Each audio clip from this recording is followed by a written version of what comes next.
এই যে মাছগুলো দেখতেছেন, এগুলো সরাসরি পুকুর থেকে আনা হয়। পুকুর থেকে এনে বাজারজাত করা হয়। এই মাছগুলোর মধ্যে কোনো ধরনের বরফ ব্যবহার করা হয় না। এই যে আপনারা তো দেখতেই আছেন, এই মাছগুলোতে কোনো ধরনের বরফ ব্যবহার করা হয় না।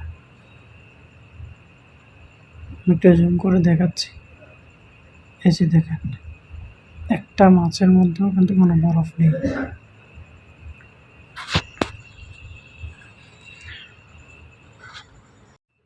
এই মাছগুলো খুব কম দামে পাবেন। এই মাছগুলো দেখতেছেন, এগুলো সর্বোচ্চ 300 টাকা কেজি। তার কমেও বিক্রি করা হয়। তেলাপিয়া 120 টাকা। তারপরে ওই দিকটা কি মাছ, এটা